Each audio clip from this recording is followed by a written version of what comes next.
On vous en parle depuis des mois, hein, l'industrie du recyclage qui est en pleine crise au Canada, les centres de tri qui débordent, on ne sait plus quoi faire de nos matières recyclables, nos tonnes de verre, de plastique, parce que la Chine n'en veut plus, les Philippines non plus. Alors, pour trouver des solutions, la communauté métropolitaine de Montréal tient depuis hier une série de consultations publiques sur nos fameuses matières résiduelles. J'en parle ce matin avec Louise Hainaut-Étier, qui est chef des projets scientifiques à la Fondation David Suzuki. Bonjour. Bonjour. Alors, l'objectif de la CMM, c'est de recycler 70 du papier, du carton, du verre et du métal. Est-ce que vous jugez que c'est réaliste compte tenu du contexte actuel? Oui, c'est réaliste, c'est ambitieux, mais pas tant que ça si on considère que depuis 1989, on s'était fixé des objectifs de détourner 50 des matières recyclables de l'enfouissement. Donc, d'année en année, on reconduit des objectifs très similaires avec peu de croissance.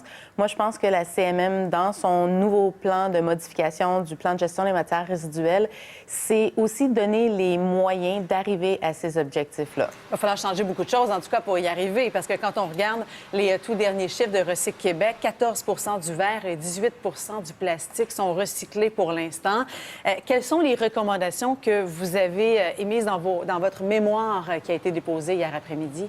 Le mémoire qu'on a déposé hier après-midi, en fait, souligne le fait que plusieurs des recommandations qui étaient mises de l'avant par la CMM elle-même vont dans le bon sens. OK. On parle, dans un premier temps, de réduction à la source. C'est certain que peu importe la modernisation du centre de tri qu'on peut faire puis les nouvelles technologies pour le recyclage, si on ne réduit pas à la source, on n'arrivera jamais à ces objectifs-là. Ça veut dire de toujours se demander est-ce qu'on en a réellement besoin. Si on pense dans le cas d'un Publisac, est-ce que c'est réellement nécessaire que chacun des ménages de la communauté métropolitaine de Montréal reçoive à chaque semaine 500 grammes de publicité dans un sac de plastique, peu importe que ce sac-là soit recyclable, que le papier qu'il contient soit recyclé?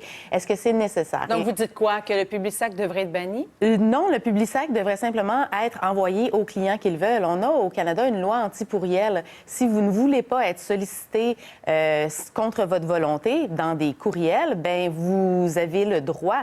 On croit que le courrier par la poste, ça devrait être la même chose. Si vous ne voulez pas recevoir un Publisac à la maison, vous y avez droit et ça ne devrait pas être votre responsabilité d'apposer une étiquette pour dire « je ne veux pas de Publisac ». Ça devrait être votre devoir, si vous le voulez, de vous inscrire pour le recevoir. De le demander. Quand vous dites il faut se demander si on a besoin d'un produit quelconque, parfois, on a besoin du produit, mais pas du suremballage qui va avec, souvent dans les magasins. Donc, l'utilisation du plastique, le plastique à usage unique, est-ce que ça fait partie de vos préoccupations à la Fondation? Oui, tout à fait. Dans le monde, il y a environ la moitié du plastique qui est produit qui sert à un usage unique. C'est absolument aberrant. Donc, il faut absolument s'assurer que on réduise le plus possible l'usage des plastiques à usage unique et là où ils sont nécessaires, qu'on intègre un fort contenu de matière recyclée dans ces plastiques à usage unique-là. Donc, ça va vraiment forcer la mise en place d'une filière de la récupération et du recyclage pour qu'ils soient réutilisés dans des produits. Est-ce que vous avez abordé dans votre mémoire la fameuse question de la consigne pour le verre, les bouteilles de vin? Oui, bien entendu, la consigne, la majorité des Québécois sont favorables à une modernisation de ce système-là qui a été mis en place dans les années 80 déjà. Donc, la modernisation de la consigne sur le verre pourrait passer par l'englobement de matières qui n'étaient pas visées en ce moment. Donc, les bouteilles d'eau pourraient être visées, les bouteilles de vin pourraient aussi l'être. Il pourrait y avoir création de centres de dépôt pour faciliter le tri et la gestion de tous les commerçants qui, à l'heure actuelle, gèrent la consigne pour l'ensemble des Québécois. Donc, la consigne est une façon d'aller chercher des matières très propres et aussi une façon d'aller chercher des matières qui peuvent être remplies, réutilisées. Donc, le but de la consigne, c'est pas seulement de collecter de la matière propre pour avoir une meilleure capacité de la recycler ensuite, mais c'est aussi de collecter une matière qui éventuellement pourrait être lavée et réutilisée. Et ça diminue drastiquement l'empreinte environnementale de nos matières résiduelles. Ce sont toutes des bonnes idées, mais en même temps, il y a la confiance des gens sur laquelle il faut travailler, j'imagine, parce que on l'a vu dans les dernières années, il y a très peu des matières de ce qu'on met dans le bac qui finalement est recyclé là, quand on parle du verre et du plastique. plastique. Et ça devient, j'imagine, un cercle vicieux, là. Oui, il faut comprendre que du côté des fibres, comme le papier, le carton, ou du côté du métal, les taux de recyclage sont vraiment nettement supérieurs. Oui. Du côté du plastique, un des enjeux, c'est que le gouvernement autorise la mise en marché de plastiques qui ne sont pas recyclables ou qui ne sont pas facilement recyclables.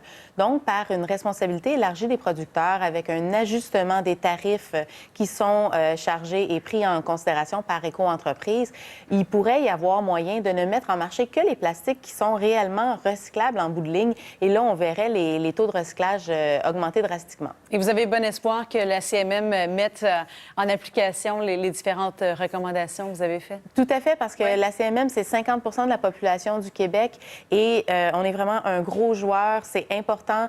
Il y a des actions qui sont faites au niveau provincial et ces actions-là vont déboucher dans des solutions concrètes sur la modernisation de l'industrie de la récupération et du recyclage dans les prochains mois. Donc, les consultations publiques se poursuivent à différents endroits dans la communauté métropolitaine de Montréal au cours des prochains jours. Louise Hainaut-Étier, merci d'être venue nous voir ce matin. Merci. Merci bien.